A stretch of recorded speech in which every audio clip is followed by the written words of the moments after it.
എൻ്റെ ജീവിതത്തിൽ സംഭവിച്ച ഒരു അട്ടർ ഫെയിലിയറിനെ പറ്റി പറഞ്ഞുകൊണ്ട് തന്നെ ഞാനിന്ന് ഈ വീഡിയോ സ്റ്റാർട്ട് ചെയ്യാം. കുറച്ച് വർഷങ്ങൾക്ക് മുന്നേ ഞാൻ ജോലി ചെയ്തിരുന്ന സ്ഥലത്ത് എനിക്ക് അഡ്ജസ്റ്റ് ചെയ്യാൻ പറ്റുന്നതിലും മുകളിലായിട്ട് ഒരുപാട് ഫ്രസ്ട്രേഷൻസ് വന്നപ്പോൾ ഞാൻ കാണിച്ചൊരു വലിയ മണ്ടത്തരമായിരുന്നു കേട്ടോ ആ ജോബ് ഇൻ്റർവ്യൂ. ഞാനത് ആ സമയത്ത് റിഗ്രറ്റ് ചെയ്തെങ്കിലും ഇപ്പം തിരിഞ്ഞ് ചിന്തിക്കുമ്പോൾ അന്നത് അങ്ങനെ സംഭവിച്ചതുകൊണ്ട് ഇനി ഒരിക്കലും ഞാൻ ലൈഫിൽ ആ ഒരു മിസ്റ്റേക്ക് ചെയ്യാൻ സാധ്യതയില്ല. ബേസിക്കലി സംഭവിച്ചത് എന്താണെന്ന് വെച്ചാൽ എങ്ങനെയെങ്കിലും ഈ ജോലിയിൽ നിന്ന് പോയാൽ മതി എന്നൊരു മൈൻഡ് സെറ്റിലായിരുന്നതുകൊണ്ട് എൻ്റെ മുന്നിൽ വന്ന റാൻഡം ആയിട്ടുള്ളൊരു എനിക്ക് ഒട്ടും സ്യൂട്ടാവാത്തൊരു ജോബിന് വേണ്ടിയിട്ട് ഞാൻ അപ്ലൈ ചെയ്തു. ഏറ്റവും വലിയ അബദ്ധം സംഭവിച്ചത് ഇൻ്റർവ്യൂവിന് അവരെ അയച്ച ഡേറ്റും ടൈമും ഒക്കെ ഉള്ള ഇമെയിൽ ഞാൻ മിസ് ചെയ്തു. പിന്നെ എങ്ങനെയൊക്കെയോ തപ്പിപ്പിടിച്ച് ഇൻ്റർവ്യൂ അറ്റൻഡ് ചെയ്തു. പക്ഷേ അത് വളരെ ഫ്ലോപ്പായിട്ട് അറ്റൻഡ് ചെയ്യുകയും ചെയ്തു. ആകെ മൊത്തത്തിൽ ഞാൻ നാണം കെടുകയും ചെയ്തു. ഈ ഒരു എക്സാമ്പിൾ ഞാൻ പറഞ്ഞതിൻ്റെ റീസൺ എന്താണെന്ന് പറഞ്ഞു കഴിഞ്ഞാൽ നമ്മളൊരു ജോലിക്ക് അപ്ലൈ ചെയ്യുമ്പോൾ അത് മാക്സിമം നമ്മളുടെ ഡെസ്പറേറ്റ് സ്റ്റേജിൽ നിന്നുകൊണ്ട് അപ്ലൈ ചെയ്യാതിരിക്കാൻ ശ്രമിക്കുക. ഇതിനുള്ള സൊല്യൂഷൻ എന്താണെന്ന് വെച്ചാൽ നിങ്ങളൊരു സ്റ്റുഡൻറ്റോ ഫ്രഷറോ ഒക്കെ ആണെന്നുണ്ടെങ്കിൽ നേരത്തെ തന്നെ പഠിച്ചുകൊണ്ടിരിക്കുന്ന സമയത്ത് തന്നെ നിങ്ങളുടെ ഇൻട്രസ്റ്റ് എന്താണെന്ന് മനസ്സിലാക്കി അങ്ങനെയുള്ള ജോലി സ്ഥലങ്ങൾ കണ്ടുപിടിച്ച് അവിടേക്ക് ജോബിന് അപ്ലൈ ചെയ്യാനായിട്ട് ശ്രമിക്കുക. അല്ലാതെ ലാസ്റ്റ് മിനിറ്റിന് വേണ്ടിയിട്ട് ഒരിക്കലും വെയിറ്റ് ചെയ്യരുത്. അതേസമയം നിങ്ങൾ ഓൾറെഡി ഒരു ജോലി ചെയ്യുന്ന ആളാണെന്നുണ്ടെങ്കിൽ നിങ്ങളിപ്പോൾ ജോലി ചെയ്യുന്ന ആ മടുത്ത് തുടങ്ങിയെന്ന് മനസ്സിലാവുന്നൊരു ടൈം ഉണ്ടാവുമല്ലോ നമുക്ക്. ആ സമയത്ത് തന്നെ പുതിയ ജോലികൾ അന്വേഷിച്ച് തുടങ്ങുക. അല്ലാതെ ലാസ്റ്റ് മിനിറ്റായിട്ട് കാര്യങ്ങളൊക്കെ നമ്മുടെ കയ്യിൽ നിന്ന് പോയി എല്ലാവരുമായിട്ടുള്ള റിലേഷൻഷിപ്പും കാര്യങ്ങളൊക്കെ മോശമായതിനു ശേഷം പുതിയൊരു ജോലി നോക്കാൻ നിൽക്കരുത്. അടുത്തൊരു മെയിൻ കാര്യമാണ് ഒരു ബേസിക് നിലവാരം പോലും ഇല്ലാത്ത ഒരു CV റെസ്യൂമോ ഒക്കെ സബ്മിറ്റ് ചെയ്യുക എന്നുള്ളത്. Irrespective of age and experience കുറേ ആൾക്കാരുടെ CVയുടെ അലൈൻമെൻറ്റ് പോലും പ്രോപ്പറല്ല. ആൻഡ് ചിലരുടെയൊക്കെ CVയിൽ ഒരു ഇൻഫർമേഷൻ ഉണ്ടാവാറില്ല. അറ്റ് ദ സെയിം ടൈം മറ്റു ചിലരുടെ CV എന്ന് പറയുന്നത് ഇൻഫർമേഷൻ ഓവർലോഡും ആയിരിക്കും. വേറൊരു കാര്യം ഞാൻ കണ്ടിട്ടുള്ളത് ഫാബ്രിക്കേറ്റഡ് ആയിട്ടുള്ള ഇൻഫർമേഷൻ വെച്ചിട്ടുള്ള CVs ആണ്. നമ്മളൊരു കാര്യം മനസ്സിലാക്കണം. അതായത് വർഷങ്ങളായിട്ട് HR എക്സ്പീരിയൻസോ മാനേജറൽ എക്സ്പീരിയൻസോ ഒക്കെ ഉള്ള ഒരാൾക്ക് നമ്മുടെ CV കാണുമ്പോൾ തന്നെ ഒരു ഫസ്റ്റ് ഇംപ്രഷൻ കിട്ടും. അവർക്ക് വളരെ ക്ലിയർ ആയിട്ട് ഇൻ ഫസ്റ്റ് ലുക്ക് മനസ്സിലാവും ഇതൊരു ജെന്യുവൻ ഇൻഫർമേഷൻ ആണോ അതോ ഫാബ്രിക്കേറ്റഡ് ഇൻഫർമേഷൻ ആണോ എന്ന്.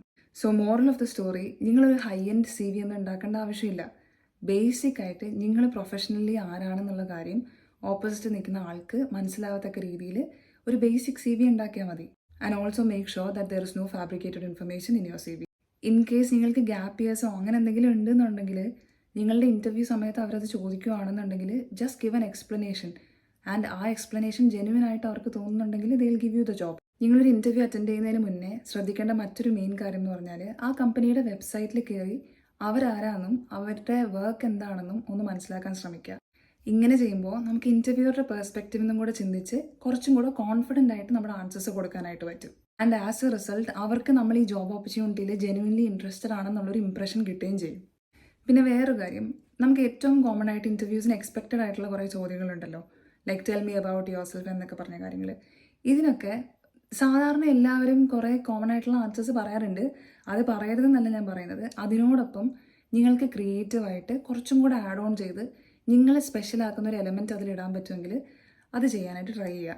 അതുപോലെ ഈ കോമൺ എക്സ്പെക്റ്റഡ് ക്വസ്റ്റ്യൻസിനൊക്കെ പറ്റുമെന്നുണ്ടെങ്കിൽ നിങ്ങളൊരു ഫ്രെയിം വർക്ക് ഉണ്ടാക്കി വയ്ക്കുക. നിങ്ങളുടെ ഒരു നോട്ട്ബുക്കിലോ ഡയറിയിലോ എവിടെയെങ്കിലും നല്ലൊരു ഫ്രെയിം വർക്ക് ഉണ്ടാക്കി വയ്ക്കുക. ഇങ്ങനെ ചെയ്യുന്നതുകൊണ്ടുള്ള ഉപകാരം എന്താണെന്ന് വെച്ചാൽ ഓരോ ഇൻ്റർവ്യൂസിന് ഇപ്പോൾ ഒരു ഇൻ്റർവ്യൂ കിട്ടിയില്ല അടുത്ത ഇൻ്റർവ്യൂവിന് പോകുമ്പോഴും നിങ്ങൾ വീണ്ടും വരുന്ന ഒന്നേന്ന് പ്രിപ്പയർ ചെയ്യേണ്ടി വരുന്നൊരു ആവശ്യം വരില്ല. കാരണം ഓൾറെഡി നമ്മൾ സെറ്റ് ചെയ്തൊരു ഫ്രെയിം വർക്ക് ഉള്ളത് കൊണ്ട് അതിനെ നമുക്കൊന്ന് ബ്രഷപ്പ് ചെയ്തെടുത്താൽ മതിയാവും. എൻ്റെ ജീവിതത്തിലുണ്ടായ മറ്റൊരു ഫെയിലിയറാണ് ലാക്ക് ഓഫ് സ്റ്റെബിലിറ്റി. അതായത് എൻ്റെ പേഴ്സണൽ ലൈഫിൽ ഉണ്ടായ കാര്യങ്ങൾ ഒരു പരിധി വരെ എൻ്റെ പ്രൊഫഷണൽ ലൈഫിനെ അഫക്റ്റ് ചെയ്യാൻ ഞാൻ അനുവദിച്ചു. ഫോർ എക്സാമ്പിൾ, ഞാൻ ജോലി നോക്കി തുടങ്ങിയ സമയത്ത് തന്നെ ഞാനൊരു ലിങ്ക്ഡിൻ അക്കൗണ്ടും അതുപോലെ തന്നെ നോക്രി, ഇൻഡീഡ് ആ അക്കൗണ്ടുകളും സോഷ്യൽ മീഡിയ അക്കൗണ്ട്സും ഒക്കെ ക്രിയേറ്റ് ചെയ്ത് അത് നന്നായിട്ട് ബിൽഡ് ചെയ്തുകൊണ്ട് വന്നു. പക്ഷെ പെട്ടെന്ന് ലൈഫിലൊരു പേഴ്സണൽ പ്രോബ്ലം വന്നപ്പോൾ ഞാൻ എന്താ ചെയ്തതെന്ന് വെച്ചാൽ ഈ അക്കൗണ്ട്സ് എല്ലാം ഡിലീറ്റ് ചെയ്ത് എൻ്റെ ഓൺലൈൻ പ്രസൻസ് കംപ്ലീറ്റ്ലി ഇല്ലാണ്ടാക്കി. കുറച്ച് നാൾ കഴിഞ്ഞ് ഞാനിതെല്ലാം റീബിൽഡ് ചെയ്യാൻ ശ്രമിച്ചു. പക്ഷെ വീണ്ടും ഓരോ പ്രശ്നങ്ങൾ ലൈഫിൽ വന്നപ്പോൾ ഞാൻ ഈ സൈക്കിൾ ഇങ്ങനെ റിപ്പീറ്റ് ചെയ്തുകൊണ്ടിരുന്നു. ആൻഡ് ആസ് എ റിസൾട്ട് കുറച്ച് മാസങ്ങൾക്ക് മുന്നേ ഞാനൊന്ന് പ്രോപ്പറായിട്ട് ബോധം വെച്ച് വന്ന സമയത്ത് ഞാൻ മനസ്സിലാക്കിയ ഒരു കാര്യം എന്ന് പറഞ്ഞാൽ ഇതെല്ലാം ഞാനിനി ഒന്നേന്ന് ബേസ് ലെവലിൽ നിന്ന് റീബിൽഡ് ചെയ്ത് വരേണ്ട ഒരു അവസ്ഥയാണ്. ഇതിന്ന് ഞാൻ പഠിച്ച ലെസൺ, ഒരിക്കലും നമ്മുടെ പേഴ്സണൽ മാറ്റേഴ്സ് നമ്മുടെ പ്രൊഫഷണൽ ഗ്രോത്തിനെ അഫക്റ്റ് ചെയ്യാൻ നമ്മൾ അനുവദിക്കാൻ പാടില്ല. ഞാനീ ചെയ്തത് വളരെ ഇമ്മച്യൂർ ആയിട്ടുള്ളൊരു കാര്യമാണെന്ന് എനിക്കറിയാം.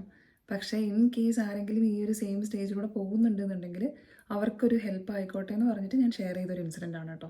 And this brings me to my last point, lack of networking. In case നിങ്ങളൊരു ഇൻട്രോവേർട്ട് ആണെങ്കിൽ പോലും പ്രൊഫഷണലി വരുമ്പോൾ നെറ്റ്വർക്കിങ്ങിന് നല്ലൊരു ഇമ്പോർട്ടൻസ് കൊടുക്കാൻ ശ്രമിക്കുക. കാരണം നെറ്റ്വർക്കിങ്ങിലൂടെ നമുക്ക് ഒരുപാട് ജോബ് ഓപ്പർച്യൂണിറ്റീസ് കിട്ടാൻ സാധ്യതയുണ്ട്. ഇത് ലിറ്ററലി സ്റ്റാർട്ട് ചെയ്യുന്നത് നമ്മുടെ സ്കൂളിൽ നിന്നും കോളേജിൽ നിന്നും ഒക്കെ ആയിരിക്കണം. ഒരു തരക്കേടില്ലാത്ത ബന്ധം എല്ലാവരുമായിട്ട് മെയിൻറ്റെയിൻ ചെയ്യാൻ ശ്രമിക്കുക. ഇത് സ്റ്റാഫ് ആയിരിക്കാം, സീനിയേഴ്സ് ആയിരിക്കാം, നിങ്ങളുടെ കൂടെ പഠിക്കുന്ന ആൾക്കാരായിരിക്കാം, എല്ലാവരുമായിട്ട് ഒരു അത്യാവശ്യം കുഴപ്പമില്ലാത്ത റിലേഷൻഷിപ്പ് കണ്ടിന്യൂ ചെയ്ത് കൊണ്ടുപോവുക. അതുപോലെ ശ്രദ്ധിക്കേണ്ട മറ്റൊരു കാര്യമാണ് ചൂസ് യുവർ ഇൻറ്റേൺഷിപ്സ് വൈസ്ലി. നിങ്ങൾക്ക് ഫ്യൂച്ചറിൽ ജോലി ചെയ്യാൻ താല്പര്യമുള്ള സ്ഥലങ്ങളിൽ മാക്സിമം ഇൻറ്റേൺഷിപ്സ് ചെയ്യാൻ ശ്രമിക്കുക. ആൻഡ് ഇൻറ്റേൺഷിപ്പ് ചെയ്യുന്ന സ്ഥലങ്ങളിൽ തന്നെ ആൾക്കാരുമായിട്ട് നല്ലൊരു ബന്ധം മെയിൻറ്റെയിൻ ചെയ്യാൻ ശ്രമിക്കുക. ബിക്കോസ് അവിടെ ആയിരിക്കും ഫ്യൂച്ചറിൽ നിങ്ങൾക്ക് റെഫറൻസ് ഒക്കെ തരാൻ പോസിബിൾ ആയിട്ടുള്ള ആളുകൾ. അതുപോലെ തന്നെ നിങ്ങളുടെ സോഷ്യൽ മീഡിയ പ്രൊഫൈൽസും നല്ല പ്രൊഫഷണൽ റിലേഷൻഷിപ്സ് ബിൽഡ് ചെയ്തെടുക്കാൻ വേണ്ടിയിട്ട് ഉപയോഗിക്കുക. ഒരു ജോലി കണ്ടുപിടിക്കുക എന്നുള്ളത് അത്ര എളുപ്പമായിട്ടുള്ളൊരു കാര്യമല്ല, എസ്പെഷ്യലി നമ്മളെ ഗൈഡ് ചെയ്യാൻ പ്രോപ്പറായിട്ട് ആരും ഇല്ല എന്നുണ്ടെങ്കിൽ. നിങ്ങളിനി അടുത്തൊരു ജോലിക്ക് അപ്ലൈ ചെയ്യുമ്പോൾ ഞാൻ ഈ ലിസ്റ്റ് ചെയ്ത മിസ്റ്റേക്സ് മാക്സിമം ഒന്ന് മൈൻഡ്ഫുള്ളായിട്ട് അവോയ്ഡ് ചെയ്യാൻ ശ്രമിക്കുക. And don't be demotivated. നിങ്ങളുടെ ഹാർഡ് വർക്ക് ഒരിക്കലും വെറുതെ ആവില്ല. അതിൻ്റെ കൂടെ തന്നെ നിങ്ങൾക്ക് കുറച്ചുകൂടെ സ്മാർട്ടായിട്ടോ ഡിഫറെൻ്റ് ആയിട്ടോ എന്തും കൂടെ ചെയ്യാൻ പറ്റും എന്നുകൂടെ ആലോചിക്കുക. So stay tuned to this channel for more videos and I'll see you in the next video. Bye bye.